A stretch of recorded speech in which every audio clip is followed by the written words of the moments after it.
Hey everyone, welcome to this explainer. Okay, let's jump right into a massive, absolutely critical survival strategy for educational institutions today.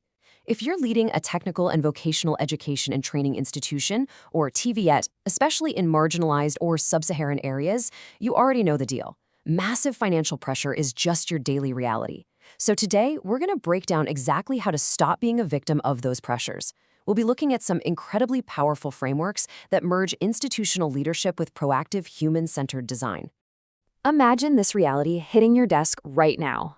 What if your funding was just slashed tomorrow, literally zeroed out? If your government grants or donor funding vanished overnight, would your institution just freeze? Would you sit there and wait for someone to save you? Or would you find a way forward using the assets you already have lying around? Honestly, how you answer that question dictates whether your institution simply survives or actually thrives. Section 1. The Funding Challenge. To really understand how to tackle this, we first need to define the exact nature of the financial hurdles facing these institutions. There is this profound concept in our source material from the leadership expert Stephen R. Covey. He says, borrowing strength builds weakness. It's a pretty striking phrase, right? Think about it in the context of institutional funding. When you rely completely on external factors like government bailouts, ministry grants, or donor aid to get things done, you are borrowing strength. And over time, this reinforces your dependence on those outside forces. It literally stunts the development of your own institutional resilience and internal financial discipline. So what happens when that borrowed strength just isn't there anymore? Section 2. Two principles, two paths. To make this super concrete, let's look at a tale of two different leaders facing the exact same funding crisis in marginalized areas. The contrast here is just night and day. On one hand, we have the reactive principle. When funding drops, they sit in their office, write angry letters to the ministry, wait for a bailout, and feel totally victimized by the national economy. But then you have the proactive principle. Facing the exact same budget cut, they don't look outward, they look inward. They realize they have a welding workshop just sitting empty every single evening. So they design an after-hours repair service for the local community, creating a brand new income-generating activity, or IGA. One leader waited for the weather to change, the other one just went ahead and created their own weather. Section 3. Reactive versus proactive language. This massive difference in action stems entirely from a difference in mindset, and you can usually spot that mindset the second you listen to someone's language. The foundational concept here is what Covey defines as responsibility. Notice the play on words there. It's quite literally your ability to choose your response.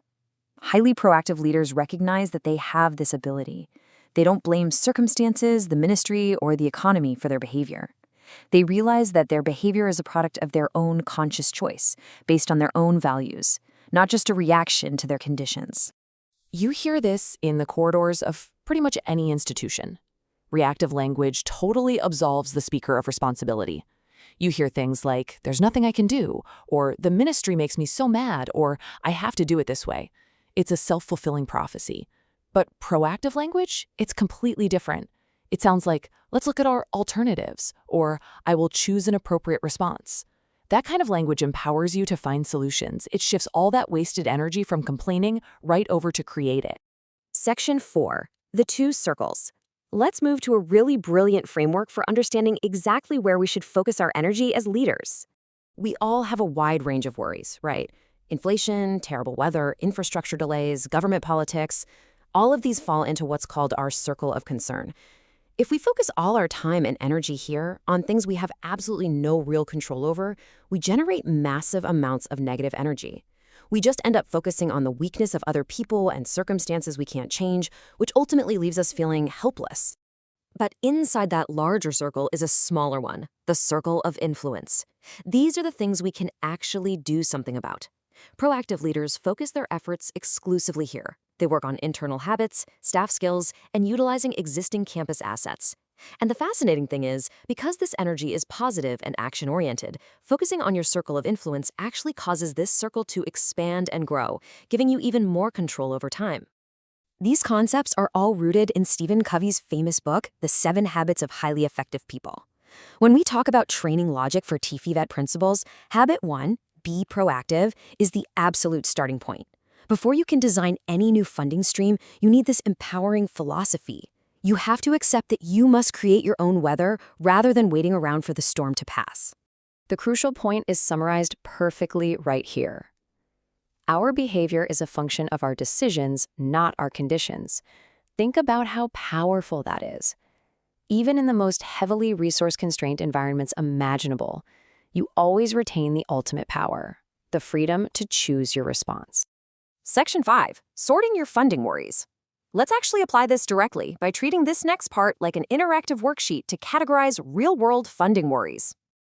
If we map out specific funding worries in a sub-Saharan TVET context, a very clear picture emerges. Look at the left side. The national economy, government grants, the weather. You could spend 40 hours a week stressing about these and absolutely nothing would change. But look at the right side. Your staff's current skills, the physical workshop space and equipment you already own, your ability to understand what local employers actually need.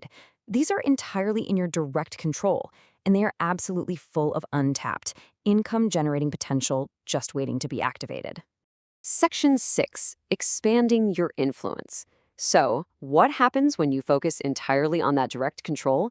Incredible things begin to happen. Your circle of influence expands.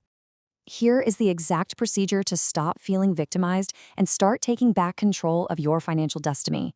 Step 1. Identify exactly what you are worrying about regarding funding. Step 2. Be brutally honest with yourself. Is it a direct control problem, an indirect control problem, or a no control problem? Step 3. Take whatever part of that problem sits in your circle of influence and pour 100% of your creative energy right there.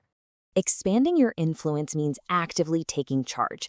It means subordinating those very real feelings of helplessness to a deeply held value of resourcefulness. Stop the dangerous game of waiting for borrowed strength. Instead, start synergizing. The source material highlights the incredible success of cross-departmental collaboration. For instance, what if you take the IT department and the mechanics department and combine their assets? By actually understanding what the local community needs, you turn overlooked resources into sustainable, win-win income-generating activities. You literally transform from a dependent institution to a highly effective, community-serving enterprise. I'm going to leave you with this final thought to challenge your own leadership mindset. Look at your institution today, not the economy, not the ministry, but your campus, your staff, your workshops. What is one single funding problem currently sitting directly in your circle of influence that you will choose to act on this week? Honestly, the survival of your institution depends entirely on your answer. Thanks for joining me on this explainer, and I highly encourage you to start drawing your own circles today.